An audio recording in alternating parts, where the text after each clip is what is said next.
I got it.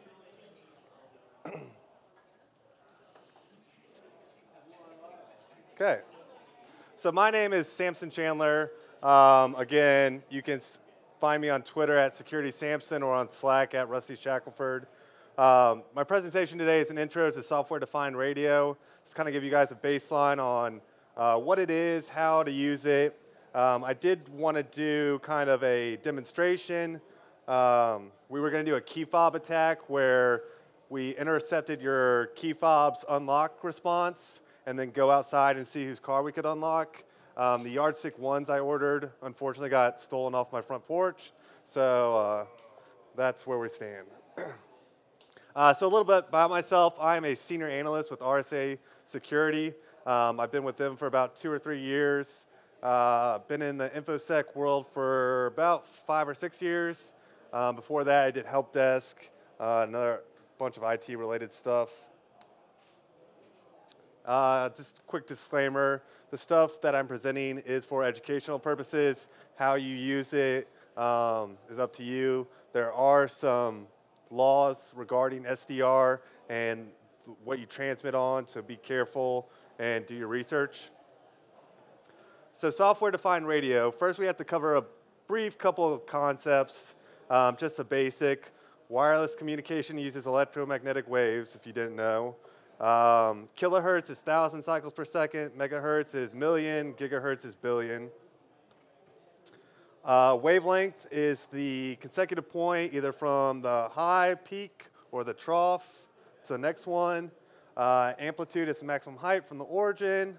A transmitter is something that transmits the signal. Receiver receives the signal. Transceiver transmit and receives.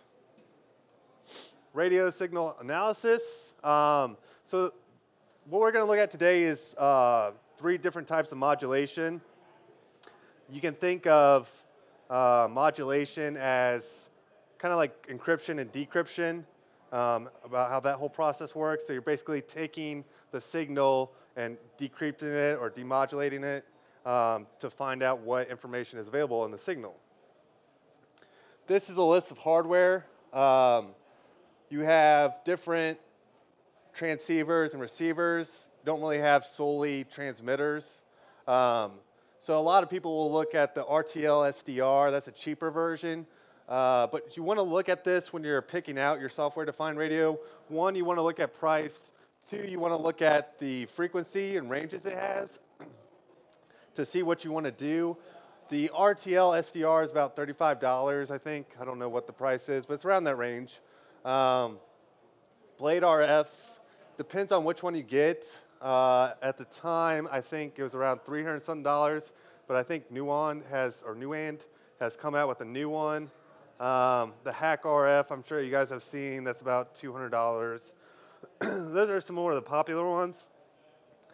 The Lime SDR is a newer one. I know it was Kickstarter for it, but I don't know what it's at now. So software. You got your hardware, now you need your software. GQRX is one of the best ones.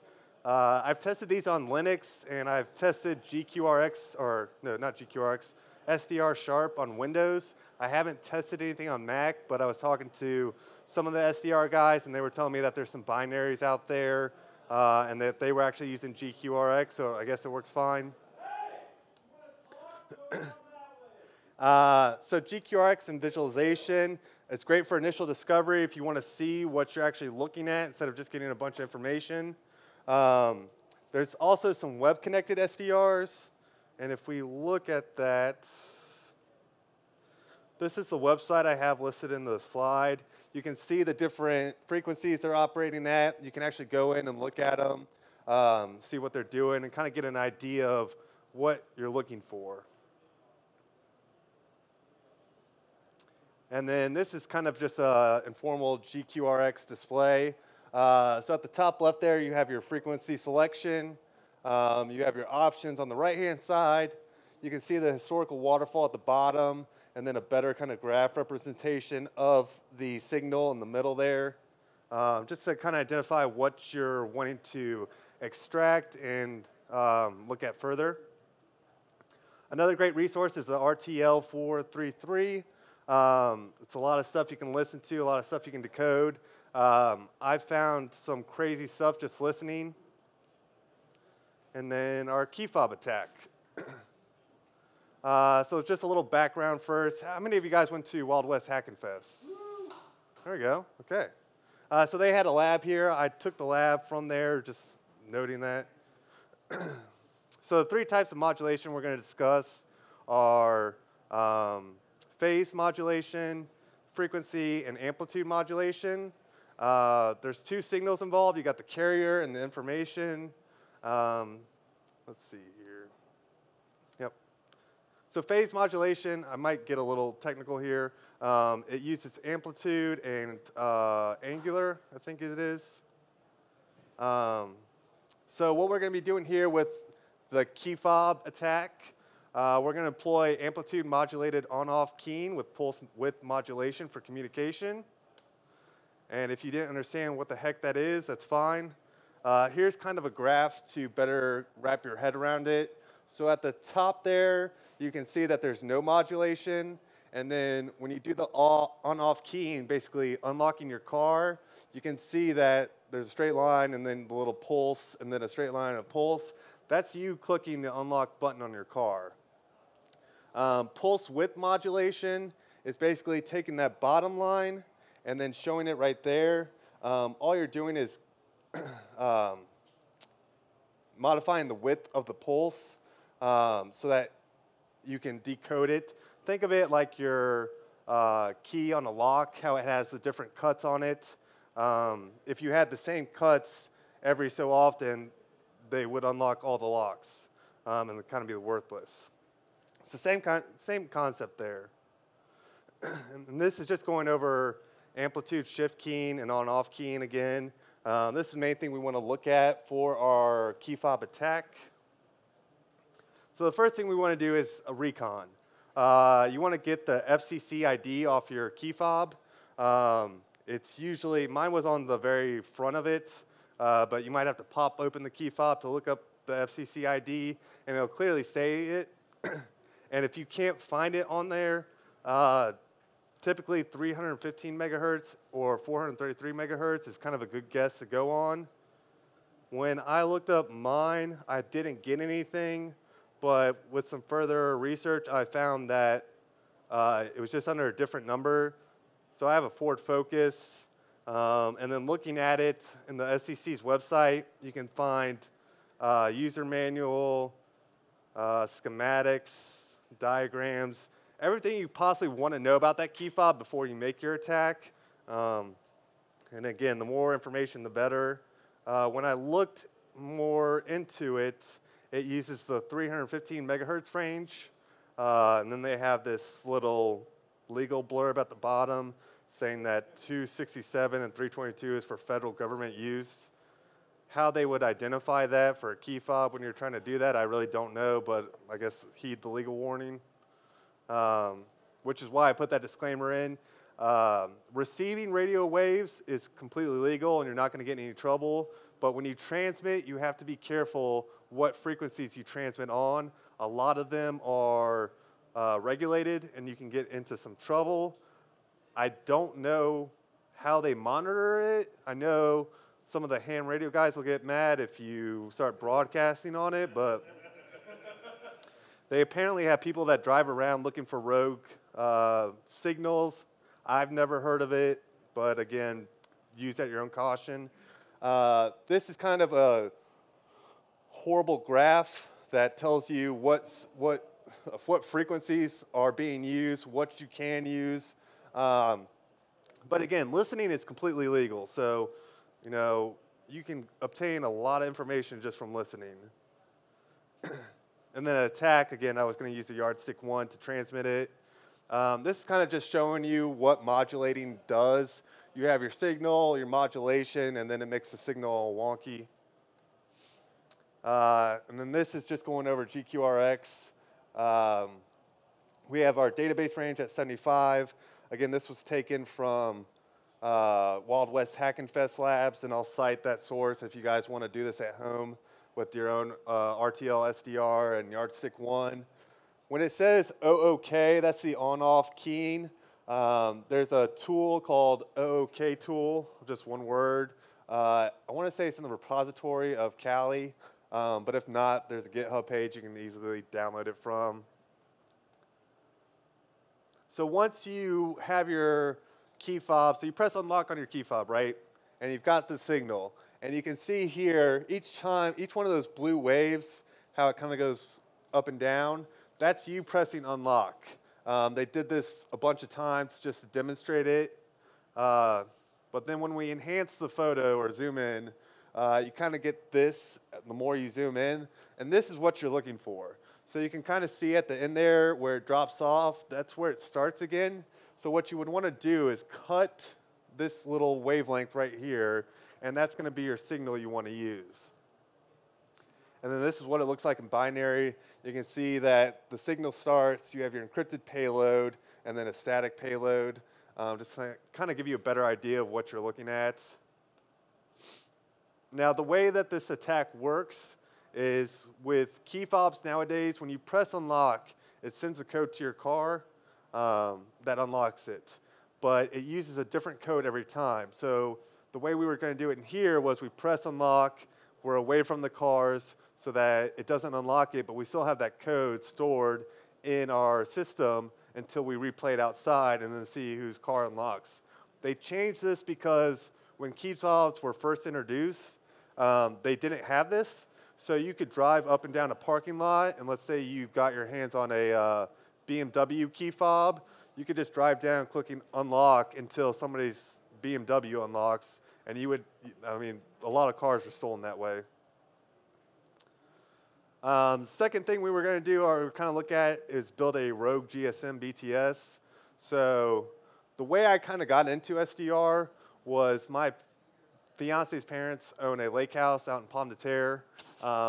They weren't getting very good cell phone reception, and they asked me if I could figure out something to do with it. So I thought, kind of like a Wi-Fi extender, there's got to be something for cellular extenders. I found some stuff on eBay, and that really didn't look interesting. And then I found out a guy's blog post that showed how to build your own rogue GSM BTS, which is a base transceiver station. And I was like, well, screw that. I'm not doing that anymore. I'm just going to build this thing.